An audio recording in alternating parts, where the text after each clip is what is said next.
Welcome to episode 156 of Norse Myths, Legends, and Folktales. My name is MyLinda Butterworth, and today we hear a tale about a sheep who finds out that they soon will be dinner for the old woman. The sheep decides he will go into the woods and make it on his own. Along the way, he finds several other farm animals that join him, only to have to fight off some wolves, and the sheep and the pig who set up housekeeping. Once upon a time there was a sheep who stood in the pen to be fattened. So he lived well and was stuffed and crammed with everything that was good. So it went on till one day the dairymaid came and gave him still more food, and then she said, "Eat away, sheep, you won't be much longer here. We're going to kill you tomorrow." It is an old saying that women's counsel is always worth having, and that there is a cure for everything but death. "But, after all," said the sheep to himself, "there may be a cure even for the death this time." The sheep thought over this for a while, and then he ate till he was ready to burst, and when he was crammed full, he butted out the door of the pen and took his way to the neighboring farm. There he went to see a pig whom he had known out on the common, and with whom he had always been very friendly. "Good day," said the sheep, "and thanks for our last merry meeting." "Good day," answered the pig, "and the same to you." "Do you know," said the sheep, "why it is you are so well off, and why it is they fatten you and take such pains with you?" "No, I don't," said the pig. "Many a flask empties the cask. I suppose you know that," said the sheep. "They're going to kill and eat you." "Are they?" said the pig. "Well, I hope they'll say grace after meat." "If you will do as I do," said the sheep, "we'll go off to the wood, build us a house, and set up ourselves a home is a home, be it ever so homely." Yes, the pig was willing enough. "Good company is such a comfort," he said. And so the two set off. So when they had gone a bit, they met a goose. "Good day, good sirs, and thanks for our last merry meeting," said the goose. "Where away so fast today?" "Good days, and the same to you," said the sheep. "You must know we are well off at home, and so we are going to set up for ourselves in the wood, for you know every man's house is his castle." "Onk," said the goose. "Well, it's much the same with me where I am. Can I go with you too? For it's child's play when three share a day." "With gossip and gabble is built neither house nor stable," said the pig. "Let us know what you can do." "Be cunning and skill a cripple, can I do what he will," said the goose.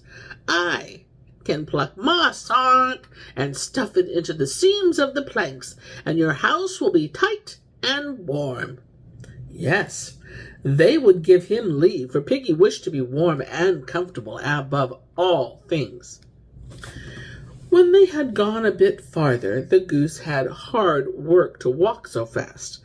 Then they met a hare who came frisking out of the woods. "Good days, good sirs, and thank you for our last merry meeting," she said. "How far are you trotting today?" "Good day, and the same to you," said the sheep. "We were far too well off at home, so we're going to the wood to build us a house and set up for ourselves. For you know, try all the world around, there's nothing like home." "As for that," said the hare, "I have a house in every bush. Yes, a house in every bush. But yet I have often said in the winter, if I only live till summer, I'll build me a house. And so I have half a mind to go with you and build one up after all." "Yes," said the pig. "If you ever get into a scrape, you might use it to scare away the dogs. For you don't fancy you could help us in house building." "He who lives long enough always finds work enough to do," said the hare.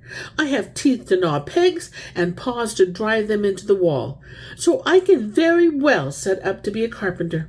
For good tools make good work, as the man said when he flayed the mare with a gimlet." Yes, he got leave to go with them and build their house. There was nothing more to be said about that. When they had gone a bit farther, they met a cock. "Good day, good sirs," said the cock, "and thanks for our last merry meeting. Where are you going today, gentlemen?" "Good day, and the same to you," said the sheep. "At home. We were well off, and so we are going off to the wood to build us a house and set up for ourselves. For he who as out of doors shall bake, lose at last both coal and cake." "Well," said the cock, "that's just my case. But it's better to sit on one's perch, for then one can never be left in the lurch. Besides, all cocks crow loudest at home. Now, if I might have leave to join such gallant company, I also would like to go to the wood and build a house," said the pig. "Flapping and crowing sets tongues a-going, but a jaw on a stick never yet laid a brick. How can you help us build a house?" "Oh," said the cock, "that house will never have a clock. But where there is neither dog nor cock, I am up early, and I wake every one." "Very true," said the pig. "The morning hour has a golden dower. Let him come with us, for you must know Piggy was always the soundest sleeper." "Sleep is the biggest thief," he said. "He thinks nothing of stealing half one's life." So they all set off to the wood as a band and brotherhood and built the house. The pig hewed the timber, and the sheep drew it home. The hare was carpenter, and gnawed pegs and bolts, and hammered them into the walls and roof. The goose plucked moss and stuffed it into the seams. The cock crew and looked out that they did not oversleep themselves in the morning. And when the house was ready, and the roof lined with birch bark and thatched with turf, there they lived by themselves, and were merry and well. "It's time to travel east and west," said the sheep. "But after all, a home is best." But you must know that a bit farther in the wood was a wolf's den, and there lived 2 Greylegs, wolves. So when they saw that a new house had risen up hard by, they wanted to know what sort of folk their neighbors were, for they thought to themselves that a good neighbor was better than a brother in a foreign land, and that it was better to live in a good neighborhood than to know many people miles and miles off. So one of them made up an errand and went into the new house and asked for a light for his pipe. But as soon as ever he got inside the door, the sheep gave him such a butt that he fell head foremost into the stove. Then the pig began to gore and bite him, the goose to nip and peck him, the cock on the roost to crow and chatter, and as for the hare, he was so frightened out of his wits that he ran about aloof and on the floor and scratched and scrambled in every corner of the house. After a long while, the wolf came out. "Well," said the one who waited for him outside, "neighborhood makes brotherhood. You must have come into a perfect paradise on bare earth, since you stayed so long. But what became of the light for you? Have neither pipe nor smoke." Yes, said the other. "It was just a nice light and a pleasant company. Such manners I never saw in all my life, but then you know we can't pick and choose in this wicked world, and an unbidden guest gets bad treatment. As soon as I got inside the house, the shoemaker let fly at me with his last, so that I fell head foremost into the smithy fire. And there sat 2 smiths who blew the bellows and made the sparks fly. They beat and punched me with red-hot tongs and pincers, so that they tore whole pieces out of my body. As for the hunter, he went scrambling about looking for his gun, and it was good luck he did not find it.